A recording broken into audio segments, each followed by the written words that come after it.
let's speak a bit about decision making. Hmm. And one of the things that I think about when I think about decision making is the interplay between um, factors that I consider consciously and factors which I consider unconsciously. Um,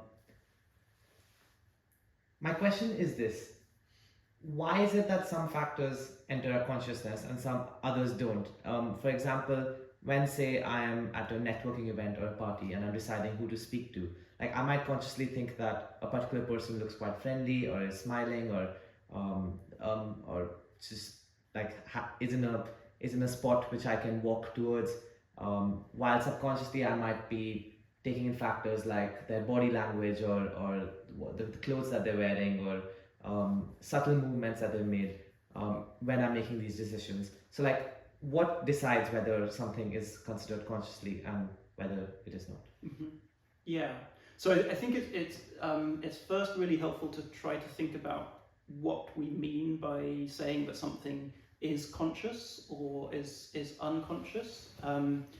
The way that psychologists have tried to characterize this is the degree to which people can make verbal reports or can quantify their confidence in a decision that they might be making. So they would say that if, for example, you go and make a decision, like the decision that you were just talking about, whether to approach someone at a party, and you can then take that decision that you made and say, I'm going to then place a bet on that decision. I'm going to be able to, after my decision, I'm going to wager that was the right decision that I made in that circumstance.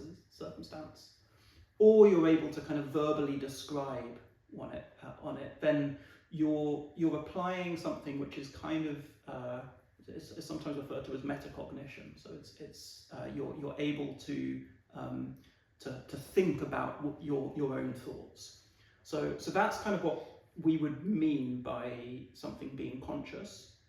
I think once you're able to do that, once you are able to reflect on your own thinking, then it allows you to calibrate how you should be deciding. So if you are very unconfident in the decisions that you make, if you weren't prepared to place much of a bet that was actually the right decision to make, then perhaps you should be slower, more deliberative in making that decision. Perhaps you should not pursue it with so much confidence or so much not invest so much effort in wanting to pursue it. So there are some real advantages to being able to be reflective about your own decision making. The downside of being reflective and deliberative is that it takes processing time. It takes time to deliberate. It consumes energy. It consumes resources if you're going to sit and consciously deliberate about everything that you face in your environment. And so, if there are certain things that you're able to make decisions about without it ever entering your conscious your system of consciousness, then that's hugely advantageous, because it means that you can just interact with the world much faster. So I think that one way to think about it really is in terms of like accurately deploying resources for things where you need to be more deliberative and you need to be able to estimate your own subjective confidence in the decision, so that you can know, is this something which I should really think longer about or pursue further? So that's the way that I would tend to kind of think of those two systems, unconscious and conscious processing. And in some ways it kind of links back to that idea of, say, Daniel Kahneman of like system 2 versus system 1 thinking as well, or reflexive versus reflective decision making. Okay, so you're saying that there is this trade-off between like conscious decision making, like allows you to be more careful and nuanced with your decisions, but on the other hand, it takes time and energy. So I can understand then that it doesn't make sense for our brains to take every piece of information and think about it consciously, because that takes too long and too much energy. But do we understand why it is that some things get chosen to be observed consciously while others don't? Like, what is the differentiating factor between what gets chosen and what doesn't? I think that's a pretty open question, to be honest. I think that there have been interesting studies where they have tried to differentiate what happens in the brain between when you observe something and it enters into consciousness, it enters into something that you can subjectively report on. And the kind of one of the leading hypotheses that's out there at the moment is this kind of global workspace hypothesis, which basically says, okay, well, there's lots of different parts of the brain that we know about. There's like the visual processing system, there's the auditory processing system, all of these different things which are receiving information, and they will be going on doing their own thing, processing information. Like, you know, I am here kind of processing that I have a microphone, I have an interviewer in front of me, and I can interact with that without really thinking about it. But every so often, when I want to consciously process something, then it's going to enter into a much broader network of neural systems, including parietal and prefrontal cortex. And so when you see this kind of global system of regions becoming active, then that tends to occur with those pieces of information which enter into consciousness. So there's been some quite nice studies done on that by someone called Stan Dahan in France, who I guess is kind of like one of the leading proponents of that theory. More recently, there's been a bit of a controversy in the field of consciousness, because there was a big debate between that theory and another theory called the IIT theory of consciousness, I think. This isn't really my area, and they tried to design an experiment that would really reliably discriminate between those two hypotheses. But one of the things that you often face in cognitive neuroscience is actually it's not as clear cut as it is, say, in perhaps in physics, for example, that one experiment is a sufficiently strong piece of evidence to kind of rule out an entire set of hypotheses. So I think designing hypotheses and theories in a way that really it makes them falsifiable, particularly in areas which are as complex as consciousness, is often quite challenging. Okay, thank you. A question on everyone's minds right now is, can we make AI conscious? Do you have any opinions, takes on that? Yeah, I mean, it's difficult to know. So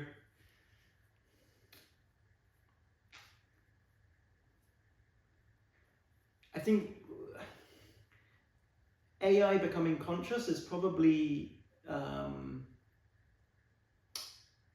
we can apply the same kinds of tests that we were thinking about for humans, and we can ask those same questions of AI. We can ask, is it able to reflect on decisions and reasons that courses of action that it's taken.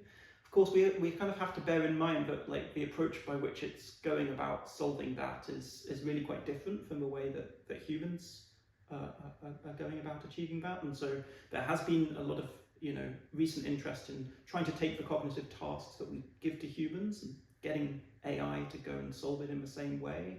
But AI is being trained in such a different way by kind of going and reading the entirety of the internet, for example, that it's difficult to know whether that ability to kind of reflect on your own thoughts is just something that it will have picked up as something that it's gone and read and seen from somewhere else. So yeah, I don't have a simple answer to that. I don't know if you have any further thoughts on. I think the core of like what I believe right now is something like ChatGPT. It can mimic consciousness. It can say words that it doesn't understand and pretend as though it is conscious by saying sentences like, I am self-aware. It could probably say that, just because there's so many people on the internet who said things like this, and ChatGPT is like its training data was the internet. what I struggle to clearly understand, it's quite foggy in my mind, is what it actually means to truly understand something as opposed to just mimicking understanding. And I'm not sure about this. One of the things that I feel could be the case is that maybe all understanding is knowing what's correlated with what, or like um, perhaps what I mean when I say I understand what an apple is truly like, not just the word apple, but what an apple is perhaps that I understand that the word apple refers to a physical thing that I see as an apple, the taste of an apple, and these things. But if that's the case, I feel like if we just added more input to an LLM like ChatGPT, which was in the form of visual input and auditory and sensory input, maybe then it would genuinely start understanding things. And then perhaps once it both understands things and reflects on itself, maybe we can say it's conscious. Yeah, I mean, it's. I mean, it seems like a problem that we have been facing in philosophy for decades, is to ask, well, how do we really know that other people around us are conscious in the same way that I subjectively am conscious? How do we know whether your understanding is the same as what I mean when I say that I understand something? And it seems like the only way as scientists we can proceed is to try to design something which counts as like an objective test, like to say, okay, well, if I, like the Turing test, for example, is like the classic case where the fact that if I'm interacting with a chatbot now versus interacting with a human being on the other end, being able to kind of reliably discriminate, oh yes, I am dealing with a human or I am with a computer. For me, things like testing that would be exactly like you're saying, like what tests of understanding, tests of reasoning, and so on. But it seems like AI is starting to pass all of those tests, and so then yeah, there's a big question open there for philosophers to come in on as to answering that question as to whether our understanding of how we should treat these artificial agents should be changing. Yeah. Do you think that we'll find any neural correlates of consciousness? Do you think neuroscience will ever be able to probe the brain enough that we'd be able to see consciousness in the electric signals of the brain? I mean, I think, yeah, so people have been interested in this for a very long time. I think that if with consciousness, we kind of have to bear in mind that it's referring to several different types of thing, I think, at the same time. And the way that people have talked about the neural correlates of consciousness has often differed quite a lot. So, the simplest way of saying conscious or unconscious is just about whether you're awake or not, right? So if I'm awake, then I'm aware, I'm conscious, I'm alert. If I'm unconscious, it means that I'm lying there, and I've taken a general anaesthetic, for example. That's what consciousness would mean to a medic. Consciousness, I think, in the way that a lot of people who've been interested in studying the neural correlates of consciousness, they've kind of simplified it down to talking about visual awareness. So seeing something and then being able to reflect or report something on it. So if we take that view of saying, consciousness is something that I can access the internal contents of some decision or deliberation that I've made, and then I can make a judgment on it. And in some way, we're kind of already there. We have seen neural correlates of perceptual decisions and visual decisions, and we have been able to see how that changes as a consequence of how well people and animals are able to report on those decisions. But then there's a different level of consciousness, which is really about kind of conscious reflection in a way that I think is is somewhat different from just like perceptual awareness. And I think that's probably the type of consciousness that maybe you're talking about, or that lots of that people would be thinking about when we're talking about consciousness. Or maybe like, do humans have a higher level of consciousness that other animals don't, for example? Again, that's a little difficult to define. I think, but I don't think the problem will lie in being able to record the right neural activity. I think it's actually more of a philosophical question of defining what do you really mean by trying to identify someone in a conscious, what do you mean by defining those neural correlates of consciousness? For me, consciousness is actually very much wrapped up in language. So the fact that I'm able to linguistically think and reflect on my own thoughts and communicate and so on is something which is kind of symptomatic of consciousness, and maybe that kind of is why we're starting to ask questions about LLMs being potentially conscious as well. And so I think that at the moment we're starting to have the ability to really transform our understanding of language, partly as a result of having much more complicated and sophisticated models of language in a way. And so studying the neural basis of language, I think it's a very exciting time to be in that field at the moment. Okay, great, thank you. Another topic that I find quite interesting to think about is what we treat as an individual and what we treat as a group. So what I mean, if I were to elaborate, is like usually we think of the human, like a singular human, as the individual, something like the single cells that make up our body. We don't really treat them as individuals. We think of the human body as one individual that's made up of a bunch of these cells. But then usually we treat something like a tribe or a country as a group of individuals. I've never fully understood what it is that makes a certain person an individual, as opposed to like thinking of an entire country as a single entity. Like, especially when thinking about how we make decisions, like one of the things that comes to mind is like, oh, okay, maybe like it's a common purpose or a common goal that defines an individual. But is that a useful way to think about this? How do you usually think about this? Yeah, so I mean,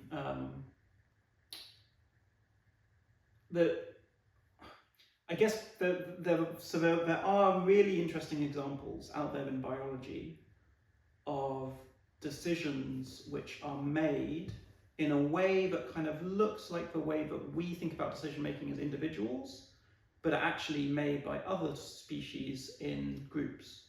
So a really good example of this is honeybees deciding where they're going to go and establish their nest.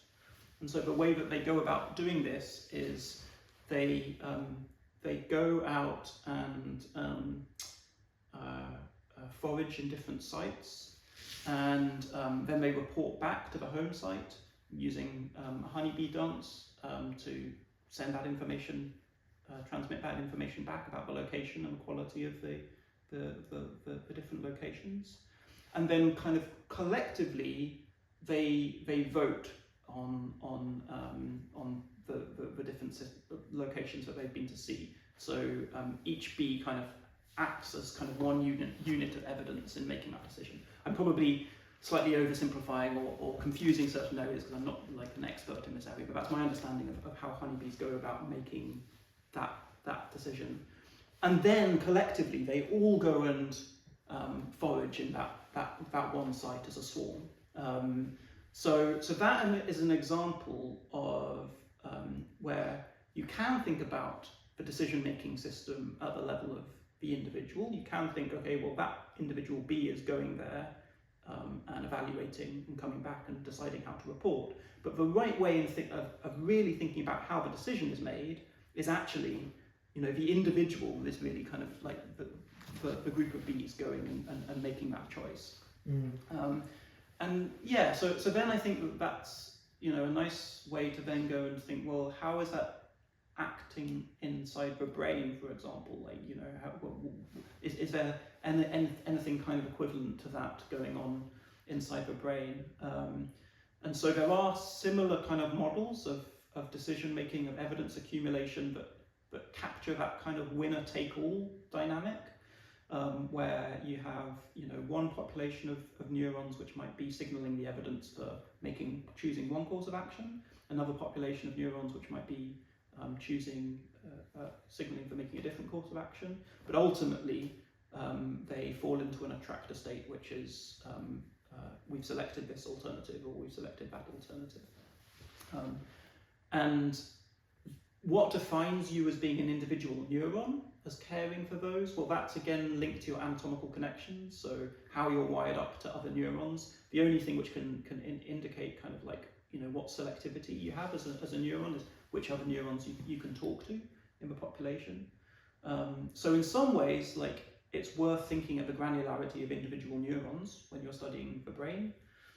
But I think if you're interested in human or animal decision making, then often we focus on the individual organism as being the right level of description. And that's because, exactly as you say, like, ultimately the the organism can only pursue one course of action at a time.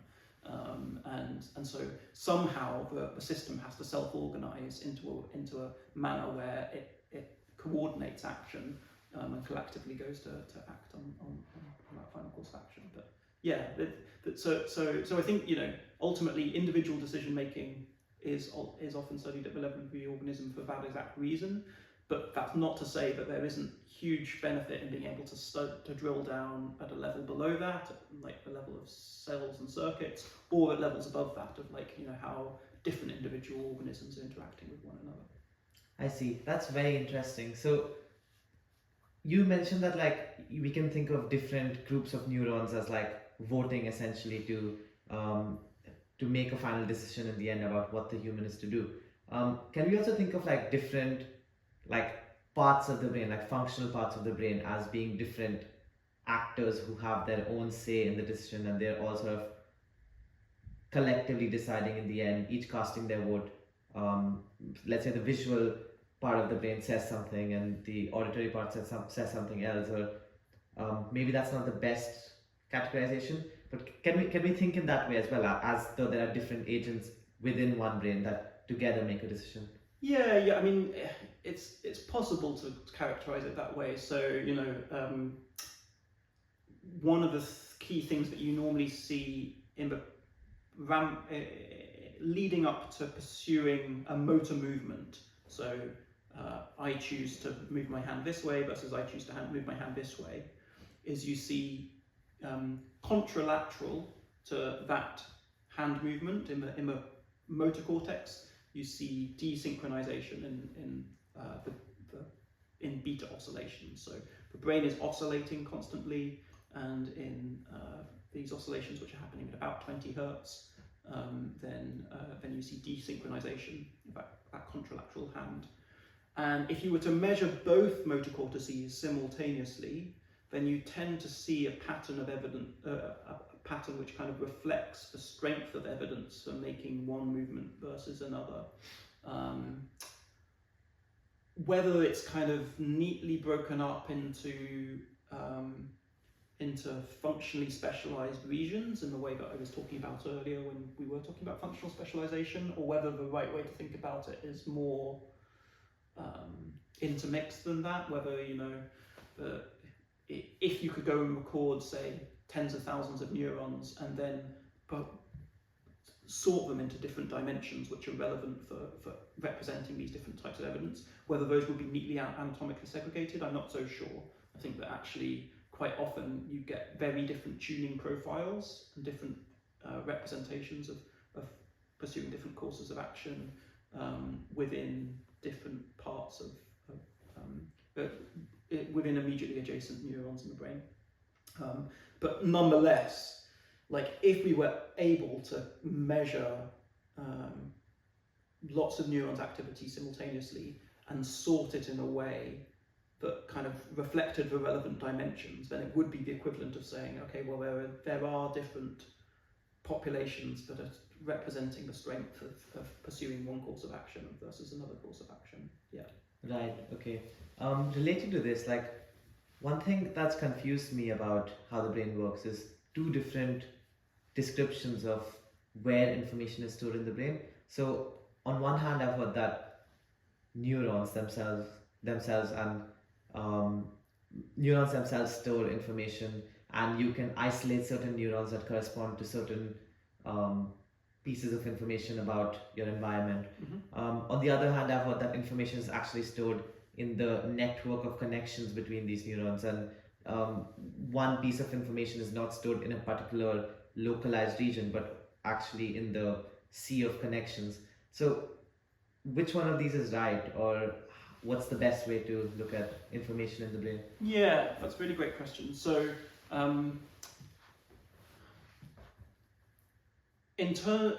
one way to think about it is in terms of a timescale over which those two processes operate. So, connections, synaptic weights, can persist and have been shown to persist and shown to alter their strength over many days, for sure, and probably for much longer time periods than that, weeks, months, even years. So if you're looking for something which is going to be stable and persistent and be able to hold information over long time scales, then you're going to want to be looking to do so, we think, at the level of synaptic connections. There may be other cellular mechanisms that are yet to be discovered that can also store that information, but the main candidate at the moment, I think, is really in the strength of different synaptic weights. So that's the way in which memory is embedded within a neural network over the long term. But that is what supports the neurons to be able to then do very fast information processing. And so when we're talking about neurons representing information, we're typically talking about very fast timescales, because a single action potential lasts a millisecond, and trains of action potentials are lasting tens of milliseconds at a time. And so that means that if I want to be able to very quickly see and interpret a scene and that kind of thing, it's going to have to happen at a much faster time scale than by changing the synaptic weights. It's going to have to happen by changing the activity within the units. And within those activity patterns, I can actually generate short-term memories as well, right? So if I set up a network with the weights in the right pattern, then I can make it so that activity persists within a network, and that is able to store some information which I may have just seen. So we tend to think of short-term memory processing as something which is happening primarily via mechanisms involving firing rates. There may be a few modifications which are occurring at a synaptic level, but primarily it would be via kind of stored, persistent information over time. Whereas synaptic weights are what stores memory over a long term and is able to support the brain's ability to change its computation over time. And that is actually like a direct analogy to the way that artificial neural networks are working, right? So artificial neural networks, you train over a very long process, you do gradient descent in order to tune the synaptic weights within the network.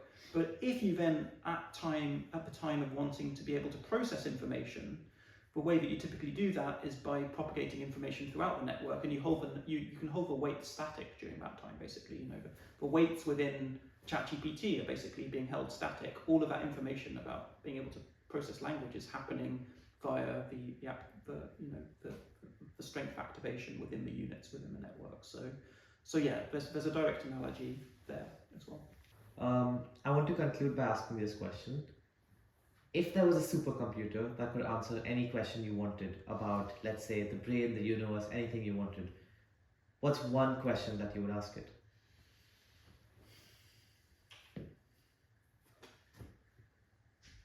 Oh, you're putting me on the spot. Is there an active research question right now that you'd like to be solved? Yeah, but I want to ask it something which I really just like can't answer at all.